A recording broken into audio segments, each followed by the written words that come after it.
Neck-throughs, guitars, they're like a guy that you won't have a beer with you. I want to hear what's pushing the notes.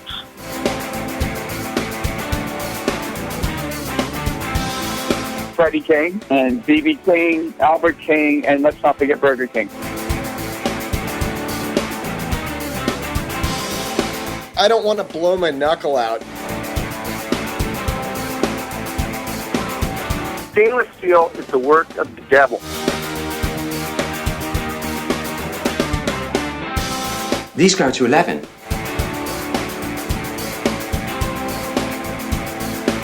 From the East Amplification Tone Labs in Baltimore, Maryland, it's the Amps and Axes Show. With your hosts, Jeff the Godfather of Low Wattage Amps Bober and Mick Marcelino. Well, Merry Christmas to you, Mr. Bober. Merry Christmas to you, Mr. Marcelino. How you feeling, my friend? I'm good. I'm good. It was a little shaky there, man. I had a bad week, and the listeners know from the last show, which was an awesome show. We got to thank Mr. Ron Bumblefoot Thaw for his contribution to the show, and what a great guy. Yes. He was just, that guy, God, I went out and listened to some of his music. I actually purchased some of it. Nice. My God, can that guy play? Jesus. I mean, just, it's kind of sickening at some points. You're like going, it's a lot of notes, but how in the hell is he doing that? So, well, I think you got to have some street cred to play with that little band with the initials GNR. So, yeah, a little bit. Not everybody gets that gig. That is true. So we got to thank the fans for tuning into that show and downloading it and all that good stuff. Thank you, fans. Yes, and make sure when you do come to check out the show or you tell a friend, because we really need you to tell your friends, go to ampsandaxescast.com. You're going to see the social there, all the social media, everything. You're going to see the episodes right there. Yep. And you're going to see a cool little Amazon banner. Now, look, Christmas is tomorrow. I mean, that's, But if you click it now and select overnight delivery. There you go. You might have a drone on your front step tomorrow. Absolutely. Order a drone. That way the drone could drop the drone. That would be funny. There you go. Or it just flies itself. There it flies itself to you. And never goes back. Signed, sealed, delivered. I'm yours. Yeah, exactly. Look, when you come to the page, though, you got to scroll down and you got to check out our good buddy from up north. Jason Seditas. And he gives us... Quick click. That's right. Mm-hmm. And you just told me you guys got some stuff going on. That sounds very interesting. We'll have to keep that as a teaser. He's doing some licks for me, so it's yes. Yeah, it's very, very cool. Cool stuff. So we're gonna have some stuff in the new year. Mm-hmm. Speaking of the new year, we got a great guest for our first guest of the new year. We do. You guys have got to make sure that you hear that one. That one is that one's been one we've been trying to get, and we even met him. Totally. We met him months before we got him, but finally came on, and man, what a hell of a guy. Absolutely. So, absolutely. Yeah. Great guy, fun guy, great player. Playing is full of personality. Yeah, his personality is playing is as much as his personality, right? Absolutely. Am I saying that correctly? I know what you meant. I got it. They're both equally important. Yes. So today's show is going to be an abbreviated show for us. We're not going to have a guest because it's Christmas Eve. Right. And we figured, we don't want anybody missing a guest. It'll just be us and the eggnog and the Christmas tree. That's right. And if I had Charlie Brown's song in the background, I'd play it, but there's all these copyright laws. Oh, man, we'd get smacked hard for that one. Yeah, but I want to tell you, there's a couple things that I think, because it is Christmas, maybe these would be things that would interest our listeners. Mm-hmm. These are more, some of these are on the metal side just because of, what I like, but these are cool books or these box set type things that are book related that I just wanted to share with, with our audience. Nice. So the first one is one that you actually got me. It's called Black Sabbath, The Vault. It's an exclusive box set. Contains an illustrated book, posters, and rare removable rock memorabilia. And this was, I guess, put together by a guy named Paul Elliott. Now, I got to tell you, I got this thing. I was like, oh my God. When I got into this thing, that was the impressive side because they actually did reproductions of actual concert tickets. And just these weird little things that they put in there, these little pieces of paper and stuff. Now, there's a real book with tons of photos of Black Sabbath, and it's just amazing. And if you read Ozzy's book or Tony Iommi's book, Tony's is Iron Man. I forget what Ozzy's is. You can hear like they talk about like how they didn't have any money for clothes, like rock and roll clothes, because they were poor. Yeah. So you look at some of these pictures and you go, that is literally a hand-me-down from somebody somewhere, and you know, and his pants legs are 3 inches higher than his shoes. Yeah, and they either cut them up or patch them up or slice them up or put them together, or it's you did what you had to do. Yeah, exactly. You know? And you could tell that they were, a new band in, a lot of these photos. So I highly recommend that if you're a Black Sabbath fan. You will see stuff in there you have never seen in publication. And it's great. It's just so cool.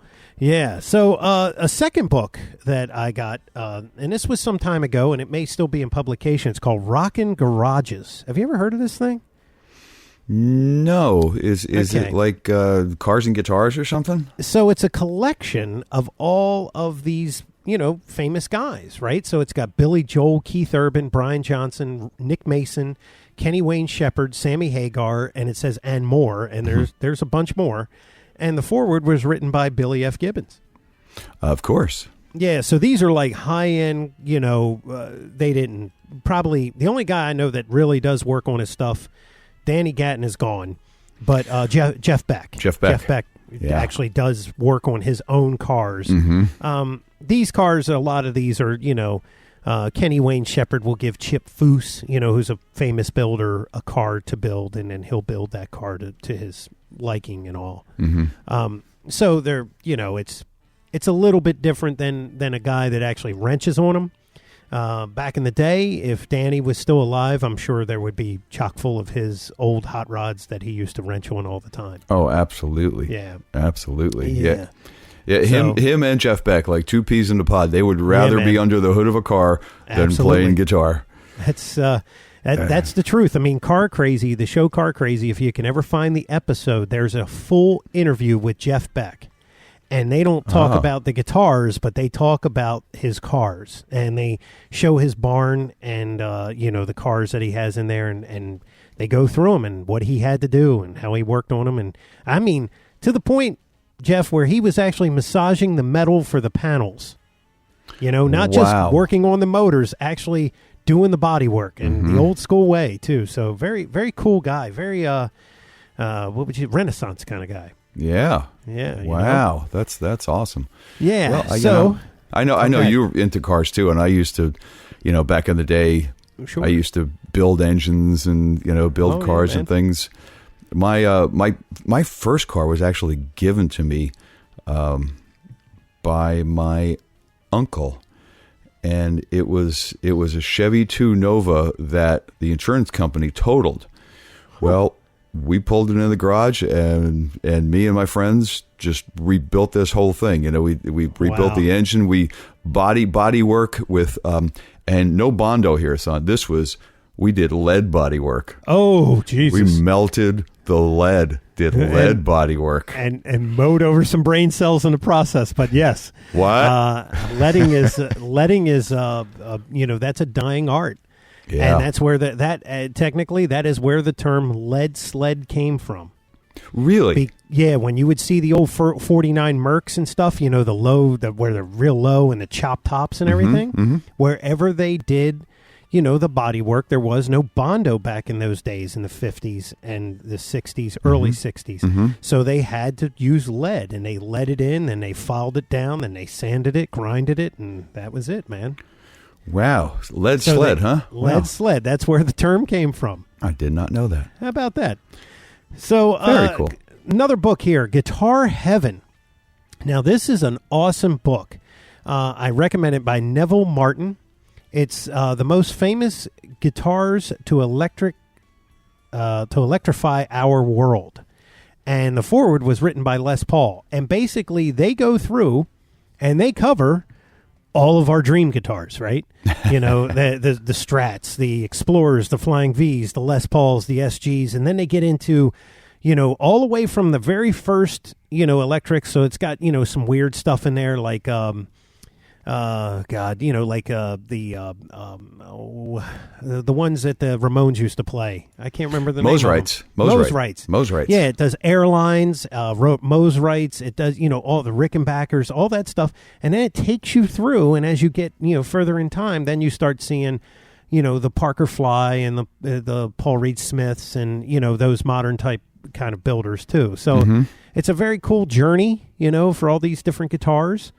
And the illustrations are, you know, the pictures are just spot on. I mean, a really good detail. Wow. And that's always something that's lagging in some of these guitar books, but this one is really, really good. So that's another one I recommend. Not a lot of reading. There's, you know, it's got like a paragraph or two about the instrument, but it's just like you see it and you go, oh man, you know, because it's like just see some great examples. Yeah, you see like really, really good examples of like an actual 58 Explorer, you know, that type of thing. That's funny because there's a little, I don't know, it might have been a kind of a well, it's not quite a rig rundown, but it's like a guitar thing that they do in Premier Guitar. They do a bunch of people. And it's like, hey, this is him on stage at this date with this guitar. Well, they just had one with the Reverend Billy F up there, and his SG kind of guitar, which isn't, you know, really all that Gibson, but you know, it's all custom made. But you know, they do, you know, like we've touched on before, they do go into the point where the body and the neck is chambered. Yeah. When you run sevens, you don't need really much. That's right. I wonder if there's a truss rod in there. I don't know. Yeah, man, that's crazy. Yeah. Wow.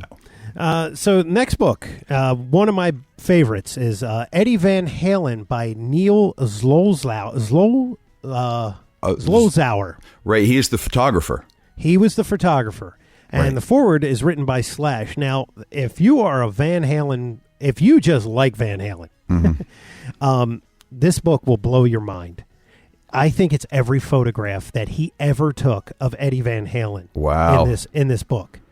And you see photos of him, like there's one where he's on stage, and I don't know where it is, but it's a big venue, and he's playing a gold top Les Paul, which is the guitar that his father bought him, and he actually recorded a lot of Van Halen 1 with. I was going to say, that's got to be early. That's got to be early Van Halen. Oh, yeah. Oh, yeah. So it's like You Really Got Me was recorded with that Les Paul, right? Well, when Eddie started building Frankenstein, he needed a pickup, so he took the neck pickup out of the Les Paul. And in this photo that you see, the Les Paul has no pickup in it. And so it was pretty cool. And he rewired that pickup and supposedly did it in such a wrong way that nobody could ever really figure out how he got it to work. Just strange stuff like that, but an amazing book. That's one of those ones when I got it, I was like, oh, this is awesome. I just sat there for hours going through the thing. Wow. You know, and it would be such a sacrilege to have, you know, ruined what I'm sure was a relatively classic Les Paul. Oh, yeah. You know, back in the day. But then, you know, you got to look at it and go, okay, which one's worth more now? That Les Paul or Frankenstrat, right? Yeah, exactly. Which was made for like $200, you know? Yeah, out of parts that were being thrown away in Wayne Charvel's dumpsters. Yep. Yeah. Crazy, man. So my last book here, and this is one that I never expected to get. I got it, probably a year or two ago.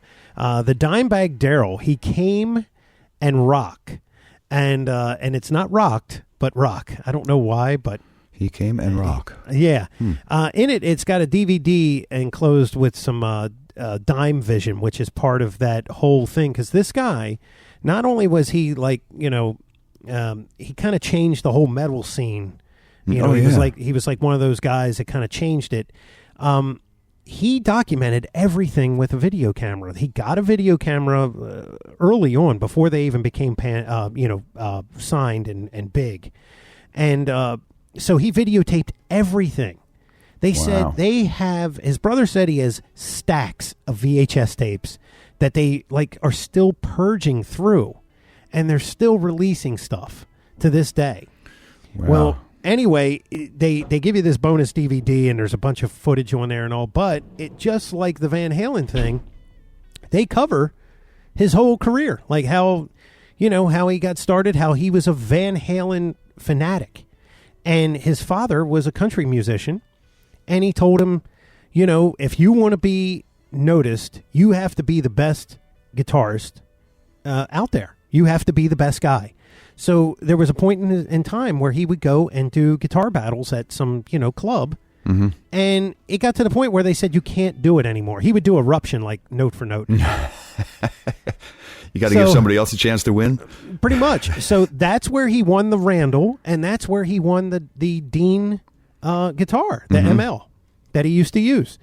And it, he wanted it so bad, he got him, it stuck with him, and an entire career was made out of it. And then at the end, he went to crank amps, which are now defunct. But, right.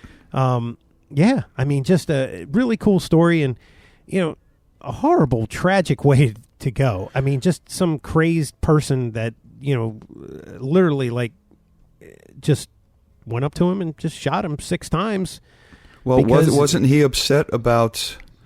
there was 2 things that he was upset They were by. blaming him for the separation of Pantera, I think. Yeah, right? so Phil Anselmo, the singer from Pantera at the time, he went public and said something like, well, if something ever happened to Dime, I wouldn't be too upset. And it was just a quote in a magazine, but they blew it up. I mean, it was kind of there, right? Because there was a little hostility going on. So they started a band Damage Plan. Right. And this ex-Marine who had probably PTSD was kind of recluse, lived on his own, and he was like a huge Pantera fan and, kind of just lost it. So when Damage Plan's truck pulled up, their tour bus pulled up to this club, his car was in the way. Well, the manager, this guy named Mayhem, he gets out and he has words with this guy, and the guy ends up leaving. So they parked because they had to park their tour bus in a certain area. Mm-hmm. Sure. So as they're playing, they get a couple seconds in the first song. This guy had hopped the fence and behind the bar, came through the door, shot and killed Mayhem because he had a confrontation with him earlier, and then shot Daryl like 6 times, killed him, killed like a couple other people, and was getting ready to put a bullet in Grady's head, Dimebag's roadie. Mm-hmm. And the cop that came in the club with the shotgun blew his head off and saved his life. He got shot like 4 times and lived. The cop? No, Grady. Oh, Grady. Yeah. Wow. And at one point, I think in the VHS behind the music, he says, "Could you just please stop killing all my friends?" Because if people went over to help Dime, he would shoot them too. I mean, this guy, when you have a guy with a gun, people... They're not trying to attack him, They go the other way or try to. Right. So the cops luckily were outside, but a lot of people got killed, and Dime got shot for no reason whatsoever. It's unbelievable that kind of thing happens. But I guess with the way that some of these soldiers get, if they're not treated, it's right. It's pretty dramatic stuff. Yeah. So. Yeah, that's go ahead. No, I was just it being in war has to leave a mark. Yeah. I've heard that if you see something traumatic, you have 48 hours before the brain kind of does this automatic shutdown thing, and if you don't like get treated, like talk to a shrink and really get some stuff going. That thing can just kind of, it puts itself away. The brain does this self-protecting mechanism. Sure. And, but then, the body, it still kind of, seeps in. And that's what causes these horrible things. It winds up causing other changes. Oh, yeah. Yeah. But, I mean, they're recognizing it now. They've had enough years with us, being over in other countries. But, it's just crazy, Absolutely. But it's nuts. It is. Enough on that. Thank you all servicemen for your service. Yes. And we know people that actually go over on USO tours and play for all these guys. And that is such a great thing to do. If you're one of those people that does that, Yep. good on you. Congratulations. Yeah. And to any service guys that are listening, Merry Christmas, man, and thank you for everything you do. Absolutely. I often forget we've reached very far across this globe of ours. That's true. Well, we wish everyone a Merry Christmas. Yes. And especially, any servicemen out there, thank you for your service to our country. Yeah. It's awesome that you do what you do. And it's I almost want to say, and I hope I don't offend anybody, I want to say it's a shame that you have to do it. But thank you for doing it. Yeah, if we, it's there's a whole peace thing that everybody talks about, but it just never seems to rub the guys that matter. True. Because the guys that matter, they can make the difference, Well, they can or they won't. Exactly. That's a whole other podcast there, my friend. I think you got to turn over to one of the ones from another. Right. A whole nother genre. They definitely don't talk about guitars and amplifiers, that's for sure. They do not, but we do. So, my brother, do you have anything to share before we Well, sign off? I did buy myself an early Christmas present. I bought a set of the new Quiet Coil Strat pickups from Mojo Tone. Okay. And barely have them installed at this point because I've got like 2 minutes occasionally here and there. So don't really have any opinion on them. Jury is out. I know they're heavier than other pickups. They've got like a standard Strat pickup has the fiber bottom on it, right? Yeah. Mm-hmm. This thing has a very heavy metal plate on the bottom. That's probably it's probably the second magnet or whatever they stack those somehow to get the noise cancellation thing going on. So it doesn't, so it gets rid of the cycle hum, I guess. Right. I think that's probably I don't know if the slugs are magnetic. I think maybe the plate might be the magnet. There's two different ways to do that. Humbuckers do it different than single coils. Yep. But yeah, these are wound vertically on the left and right sides of the pole pieces. Oh, okay. That's how these are made. I see. So it's, instead of taking the two horizontal stacked wraps, yeah. They turn them vertically and they put one on each side of the pole pieces. Oh, that's pretty cool. Yeah, it's a whole different design. So I don't know. I don't know what they'll be like. I got the 67s. They do 50, 59, 58s and or 59s and 67s. Okay. I got the 67s because I wanted. I wasn't going for drive, and the 59s or 8s, whatever they do, are a little bit hotter, and I wasn't going for drive. I was going for more of a spanky kind of Nile Rodgers thing. Gotcha. So we'll see what they're like. We'll see what they're like, and give reports later on in the year. Yeah, I got I bought the whole pick guard assembled with the pots and nice tones, and because I just wanted to be able to drop it in. A lot less work when you get those like that, man. It is. I did have to do a little bit of dremeling because the guitar that I'm putting it in is kind of a parts thing. It is actually a Fender neck that has a really nice 59 kind of V in it. Mm-hmm. But it's an aftermarket body. So I just had to do a little shaving around the neck and around the vibrato tailpiece, but that's about as far as I got. So we'll see what happens. So that was my early Christmas present to me. So well, there you go. And I guess one last thing before we sign off for this this final part. We are coming up. The show after this will be our last show of the year, but also we will be firing into our 4th season, correct? Yes.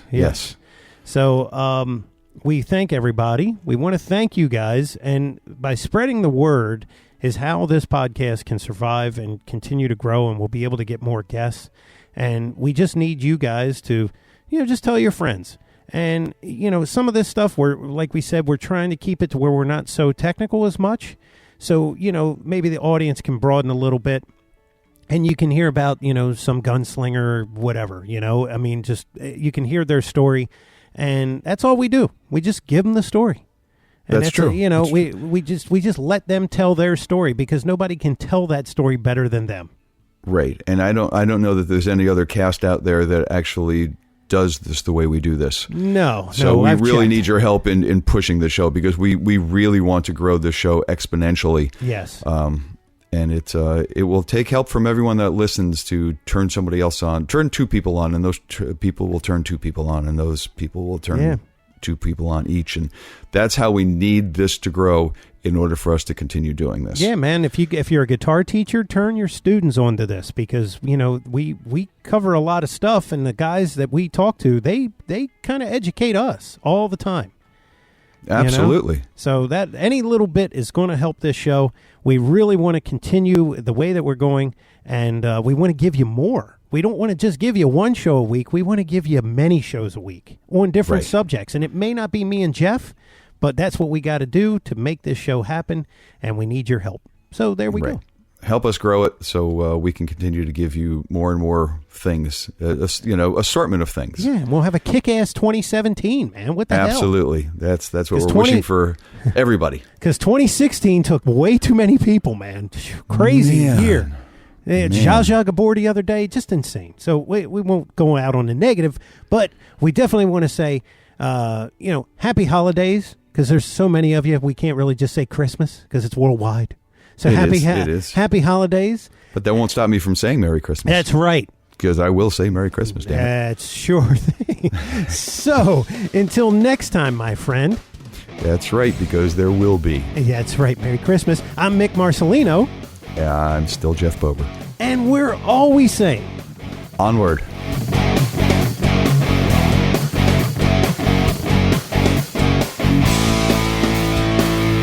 Be sure and follow the show on Twitter @AmpsandAxes. Also, make sure you like the show on Facebook. For news, comments, and everything else, visit the webpage ampsandaxescast.com. Thanks for listening.